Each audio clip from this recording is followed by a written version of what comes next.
This is the 6th day of the September 1980 7-day sesshin. And we shall continue reading from the Basuid letters taken from the 3 Pillars of Zen.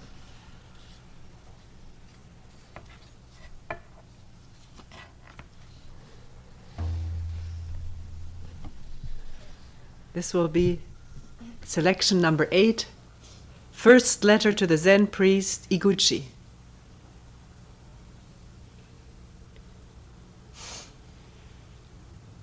I've read your presentation at length, but it misses the point of the koan.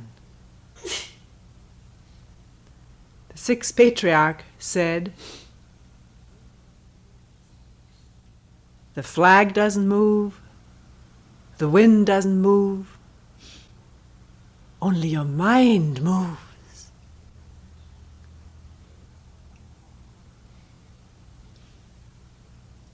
To realize this clearly is to perceive that the universe and yourself are of the same root. That you and every single thing are a unity.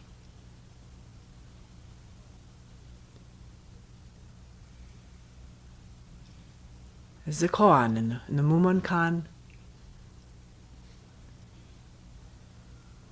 One of his wanderings, 6th patriarch had to leave the monastery because the 5th patriarch was afraid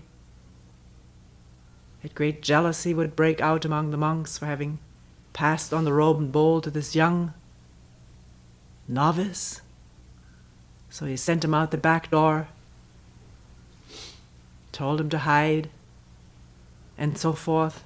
On his wanderings he came by a monastery where he overheard 2 monks arguing whether the flag moves or the wind moves. You know, if there wasn't a flag, then no matter how much wind, there was nothing to move. Well, if there was no wind, what flag could move? Yeah, but it's the flag that manifests the wind. But what is there to manifest when there's no wind? Wait. I've read more about this. Let me get the book.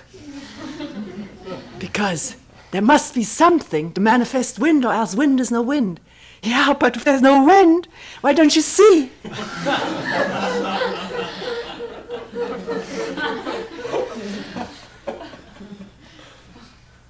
I've already convinced 10 people of this.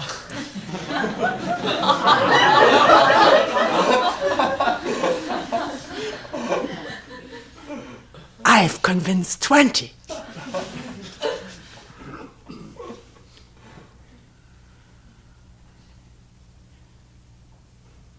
Argument. What is argument? We do it all the time. Either externally, benevolently, or we get into the heat. Particularly in observing people these days, listening to them, arguing about candidates, political candidates, or the candidates arguing about issues that are no issues. What is arguing? First of all, it is supreme entertainment.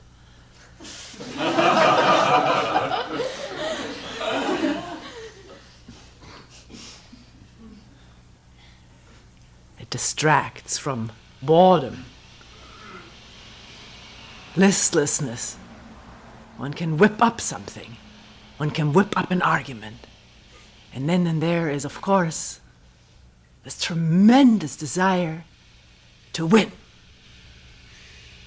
to be important, to be knowledgeable, to convince, to get followers.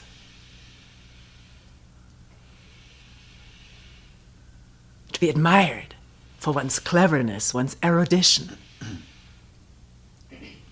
one's knowledge. To be something in one's own eyes and the eyes of others through argument. Or to be so possessed by what one believes to be true, that there is this zeal, this almost murderous zeal to convince others or to slay their opinions, which seem so dangerous as compared to one's saving ideas.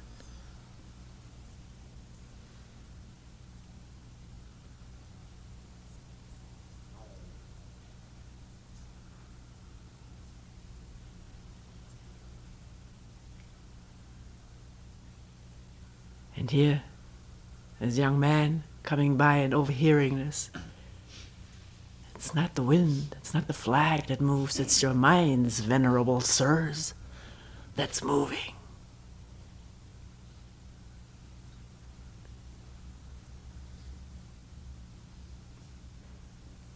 Next time one argues, or justifies oneself, defends oneself, tries to put oneself forth, identify totally with one's ideas, because this is what is going on. One is identified with one's ideas. There's no freedom. Can there be a glimpse into this at some time or other? A glimpse into this mind that's moving, into this thought process that's overrunning.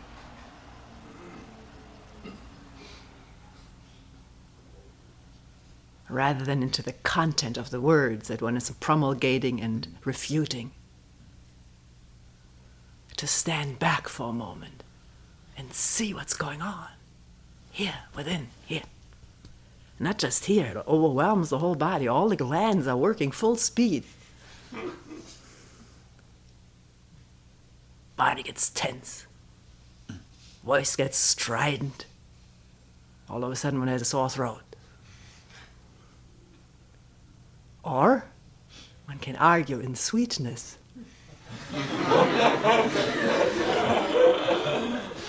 Sounding as though one wasn't arguing at all.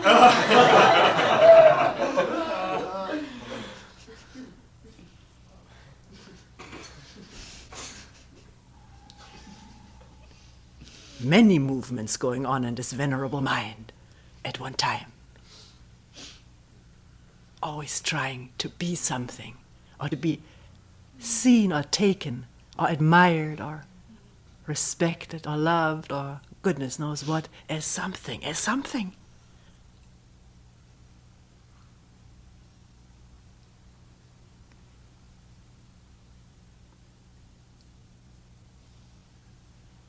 It's only your mind that moves. To perceive that, there must be stillness. The stillness of awareness, the energy of awareness. And in that awareness,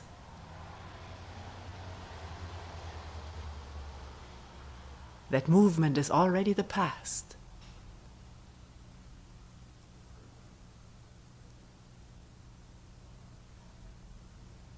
It may be so overpowering that it comes right back in and there's no awareness then. So it goes back and forth, depending on this power of the me to stay in the saddle, to be accepted or listened to or followed, whatever, loved, admired, to be something, to drown out this nagging fear of being nothing, which we are. Let's face it. We're nothing other than our ideas of ourselves and our names. Of course, we walk and move and eat and have a job.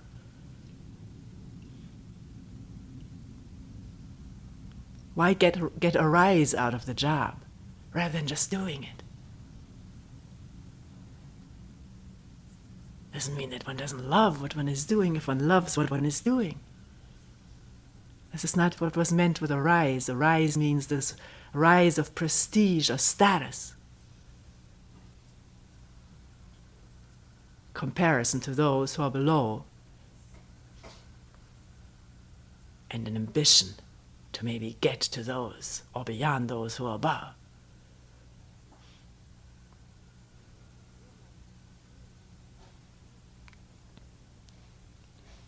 To realize this clearly, this movement of the mind, which so dominates our lives, is to perceive that the universe and yourself are of the same root, you can say of the same essence, that you and every single thing are a unity, are not divided. The gurgle of the stream, the sound of the wind in the leaves. Oh, it says here, the sigh of the wind, are the voices of the Master. Now here's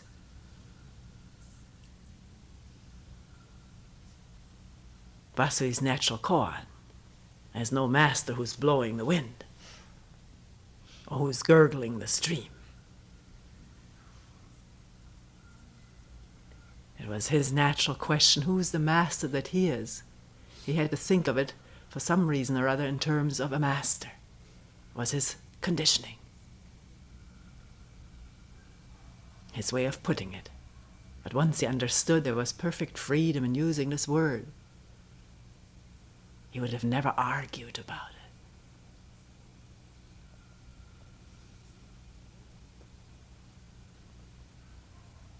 Sigh of the wind are the voices of the Master.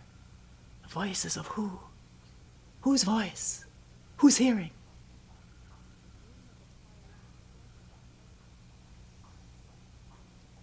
The green of the pine, the white of the snow, these are the colors of the Master. The very one who lifts the hands, moves the legs, sees and hears. One who grasps this directly, without recourse to reason or intellection, can be said to have some degree of inner realization. But this is not yet full enlightenment. An ancient Zen master, as Rinzai, said, you should not cling to the idea of that you are pure essence. If you cling to the idea that you're pure essence, you just have a new thing for yourself made up. And again, your physical body composed of the four basic elements: water, earth, air, and fire, can't hear or understand this preaching. Empty space can't understand this preaching. Then what is it that hears and understands? Meditate fully and directly on these words. Take hold of this koan as though wielding the jewel sword of the Vajra king.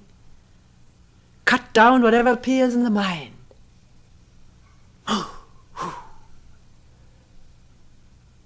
Right where the thought ends before it gives birth to another one. Oh, one.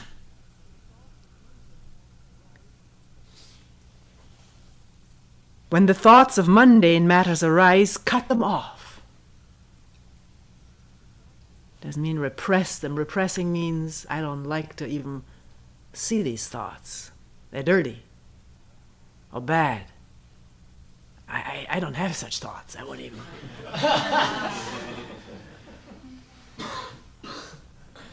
And they're not even let up into the full awareness. They're immediately suppressed by what is in psychology called a censor, which is just another thought, not a little uniformed guy in there.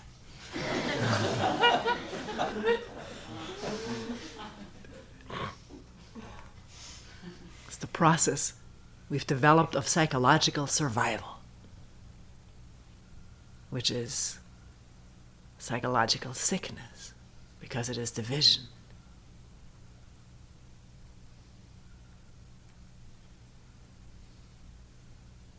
And much more than this, the censor, the controller, all the mischief, all the trouble that ensues.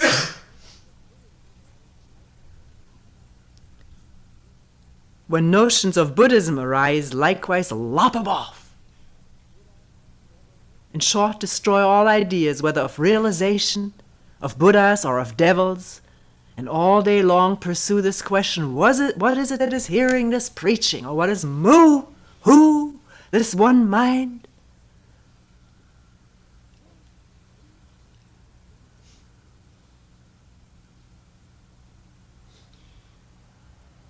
Or those who are sitting in shikantaza, there's also in this sitting a not knowing, which is the same as questioning. When we know everything, we have no questions, do we? Not knowing, then everything is a question, an open question, because in that there is no conclusion, no arrival at a fixed destination.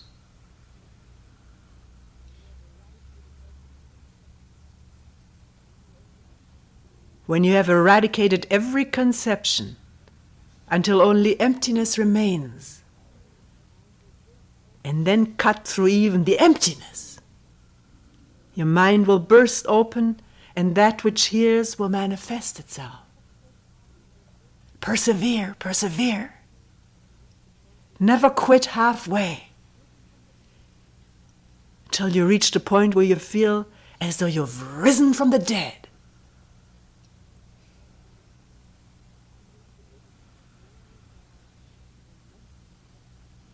Only then will you be able to wholly resolve the momentous question, what is it that hears this preaching?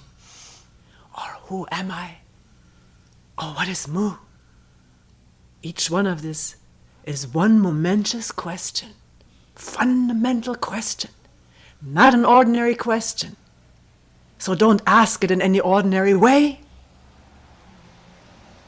which means partially, mechanically, half-heartedly, but with the totality of your being, which includes the totality of this zendo, this whole world, because we're not separate from it.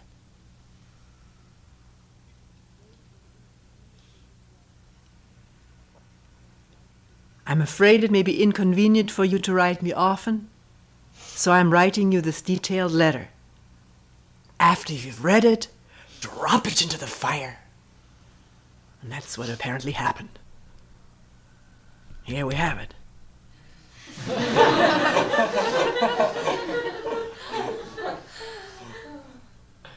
So at least to do what Basui begged Iguchi to do, let's always hear it freshly. All memories of previous hearing having been burnt. Start reading it mechanically, recognizing all the words. This is what he didn't want to happen. For this mind to become rutty, which is its tendency. Its innate tendency to develop ruts, which may have been necessary for physical survival. But even there, it needs great flexibility to see what is real danger and what is no danger at all.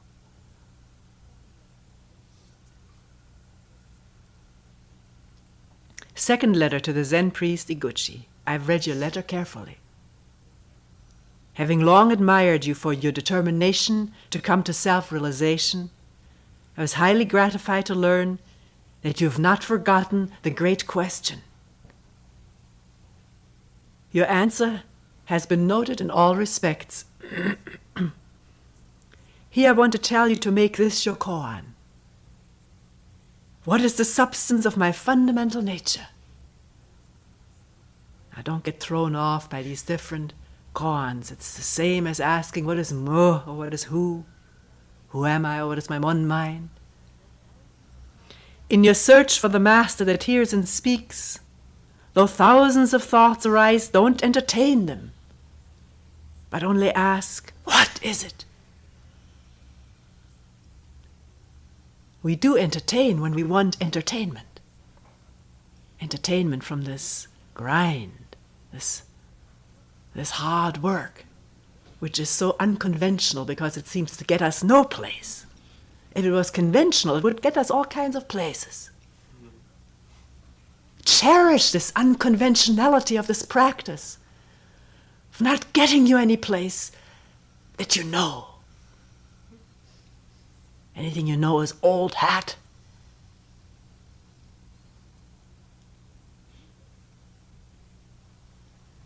Keep on asking till everything is new and fresh and unused.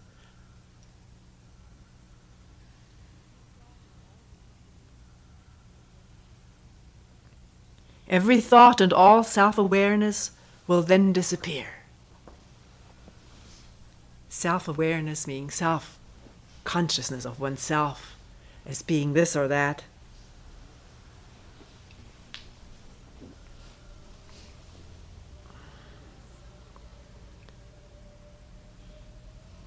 Or needing to be this or that.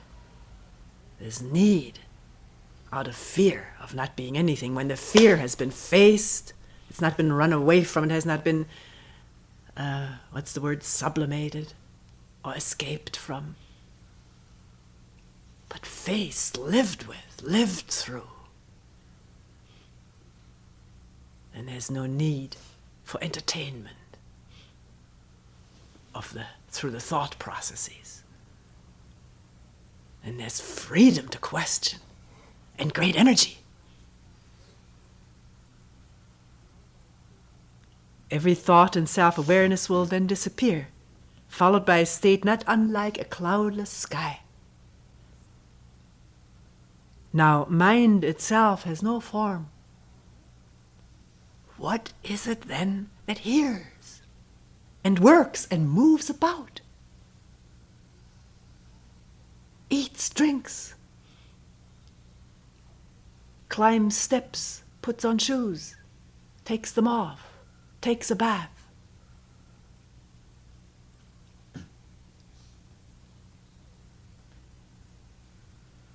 What is this true self? What is moved?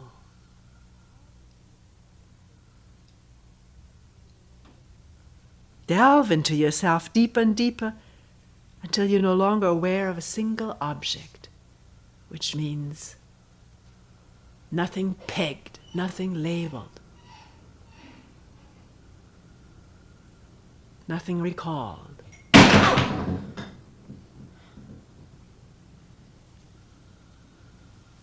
Maybe we better wipe this up before it ruins the floor.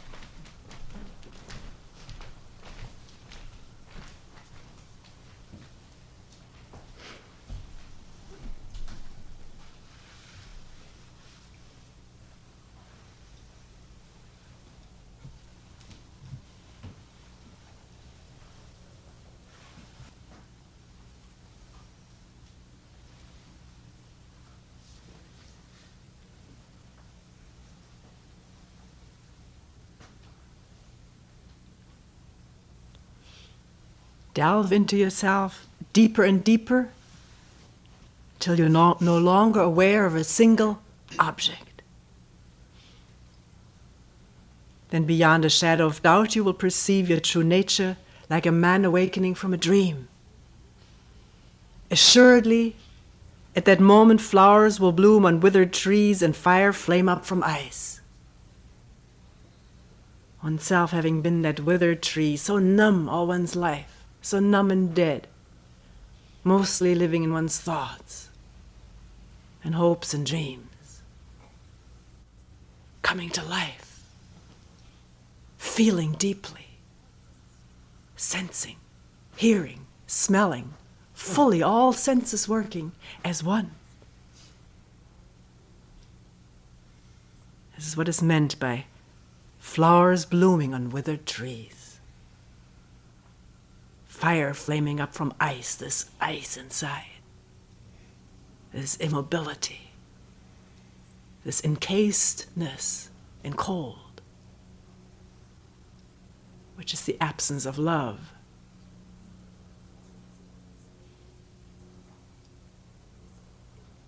All of Buddhism, all worldly concerns, all notions of good and evil will have disappeared, like last night's dream. He's talking about this instant of awakening.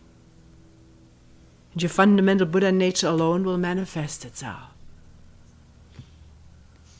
Having come to such inner understanding, you must not then cherish the notion that this mind is fundamentally Buddha nature. If you do, you will be creating for yourself another thought form. It's another word of this, describing the same thing as image. You create yourself a new thought form. You appear to yourself in a new form, which is a thought form. One who is realized, one who knows, understands, and so forth. Or one who doesn't understand, it's also a thought form. Only because I regard your desire for self-realization so highly do I write in such detail. Thank you for sending the 500 packets of caked rice and the pound of tea.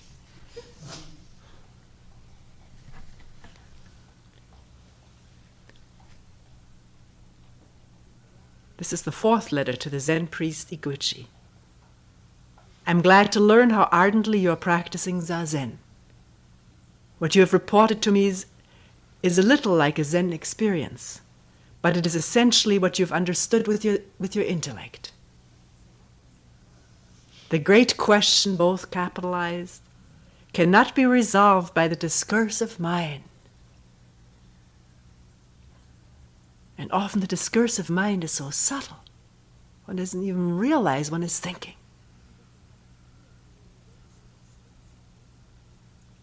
Even what becomes clear through realization is delusion of a kind.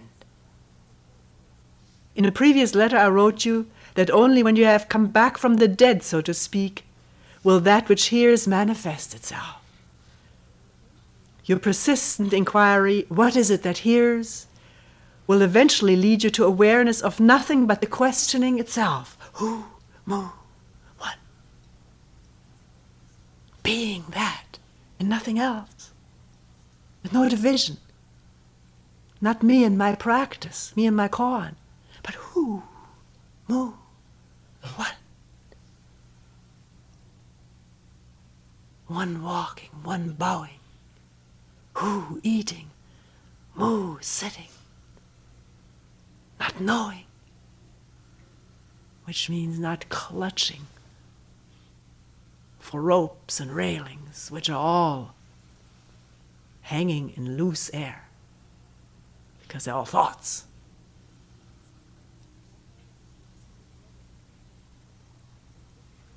You must not, however, be misled into thinking that this is the subject which hears.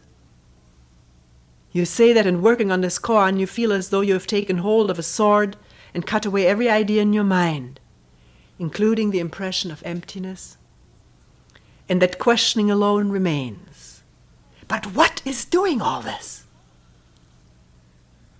Delve to your inmost being, to the core of it, and to what's below the core, and below that. And you will discover it is precisely that which hears.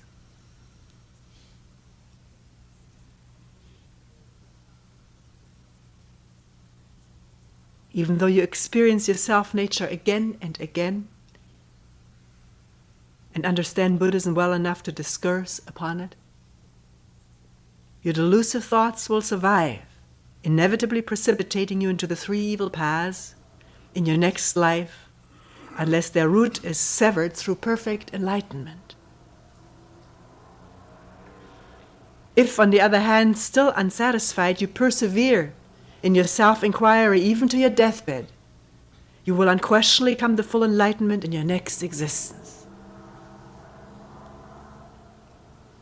Don't allow yourself to become discouraged. But if you are discouraged, what then?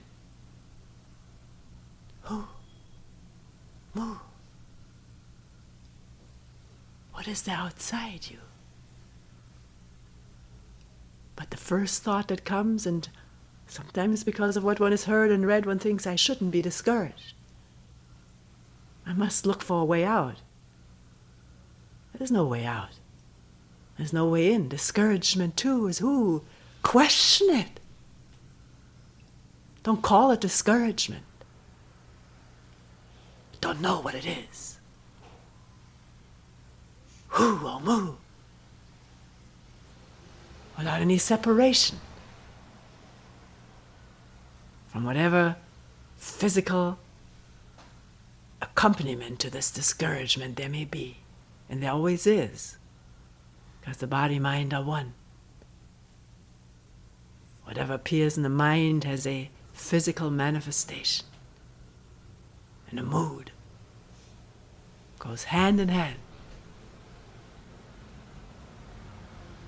And then the thought that shouldn't be, I want to get rid of it, which has another physical manifestation going with it, namely tension, resistance, bracing against, or pushing against.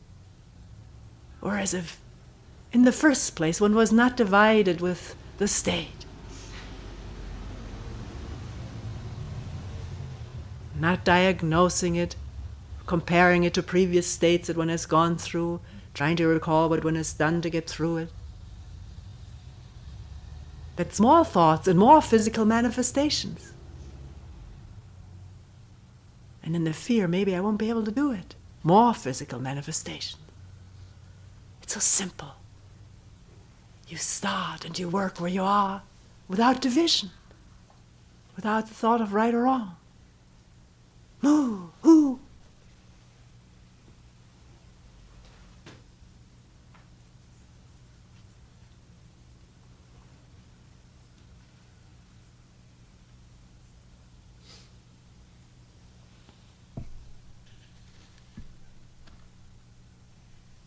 Don't allow yourself to become discouraged. To separate yourself from discouragement if it appears. To call it names. Don't fritter away your time. Just concentrate with all your heart on your koan. Now your physical being doesn't hear, nor does the void. Then what does? Strive to find out. Put aside your rational intellect, give up all techniques to induce enlightenment. Abandon the desire for self-realization and renounce every other motivation. People get frightened when they hear this. They think, well, if I renounce what's left? Find out what's left. You've never been there before. Because you always dealt with leftovers. Before, there was nothing left. That's why you need to practice. When there's nothing left. Move means nothing. What is it?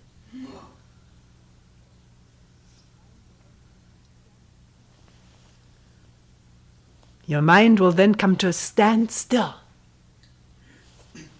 You won't know what to do. Good. One is so appalled, so upset when one is stymied, when one is facing a wall because one doesn't know what to do anymore. We said yesterday, at that point, give the ego a vacation.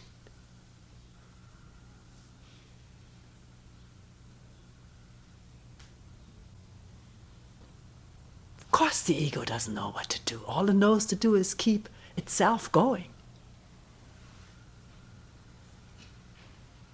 Conventionally. Questioning mu or hu is not a matter of ego.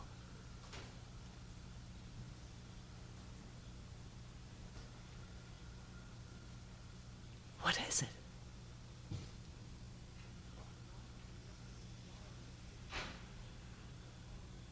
no longer possessing the desire to attain enlightenment or to use your powers of reason, you will feel like a tree or a stone.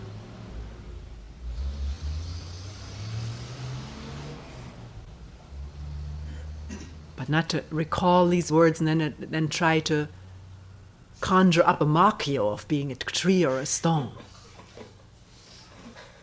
You may not feel that way at all. That's the danger of reading these things. You may or you may not. Don't know what you're going to feel like.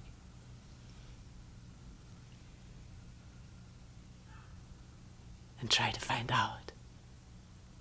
With this spirit of inquiry, this spirit of discovery, which is in every human being, most alive in the little children, who don't leave a bowl unopened.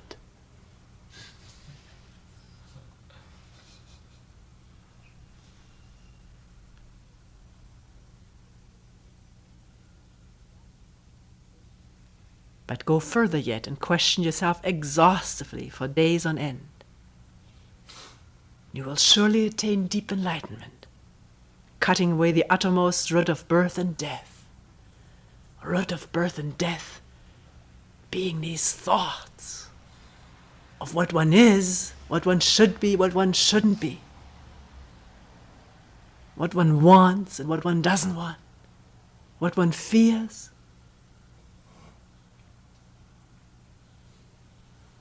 This bundle of thoughts, which is the me. This bundle of thought forms, images, memories.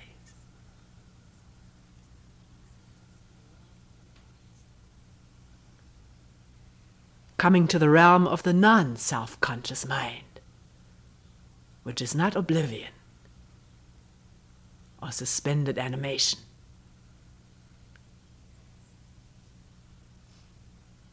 It's wakefulness, a quiet brain. Awareness without this me in the center.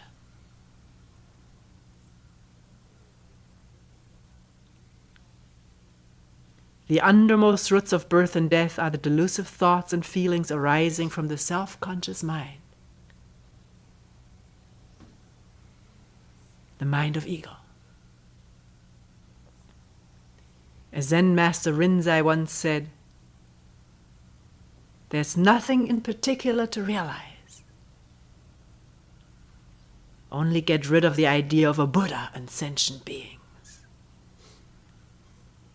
How can you get rid of ideas? If you want to get rid of them, that's another idea.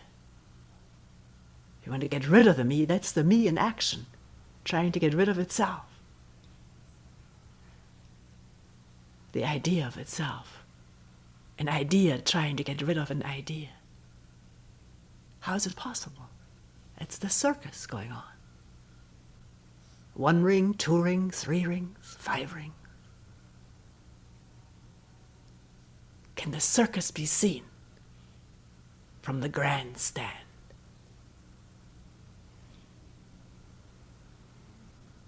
An empty stadium.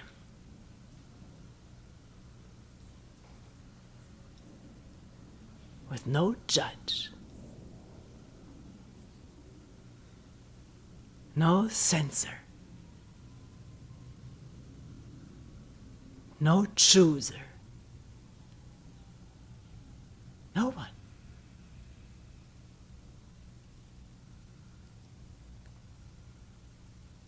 Then what is there to be seen?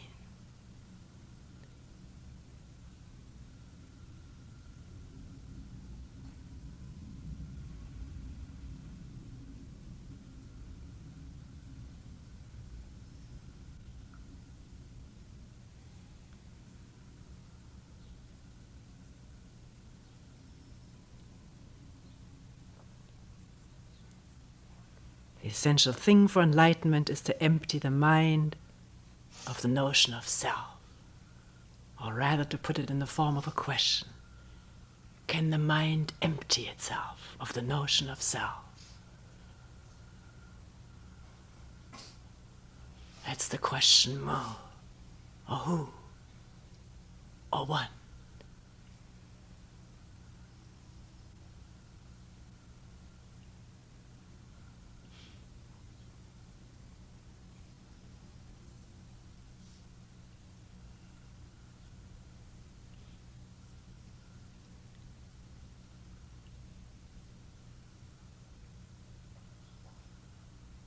This thing of blossoms blooming on withered trees. There's this statement of the layman Pang.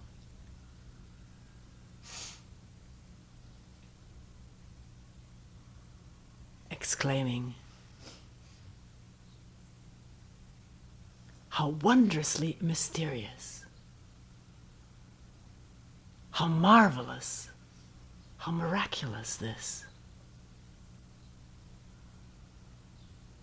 Drawing water, carrying firewood.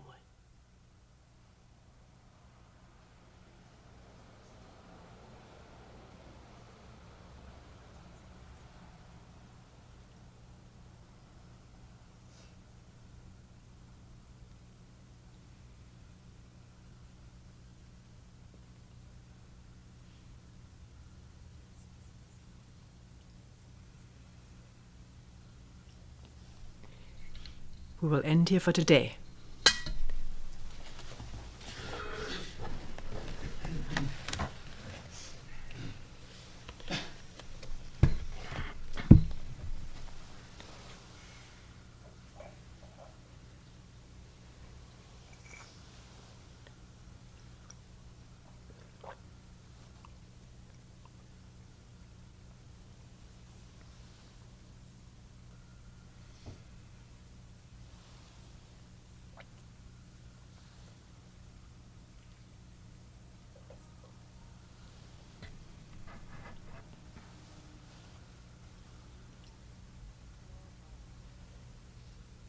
We will now recite the 4 vows. All beings without number, I vow to liberate endless blind passions. I vow to uproot Dharma gates beyond measure. I vow to penetrate the great way of Buddha. I vow to attain all beings without number. I vow to liberate endless blind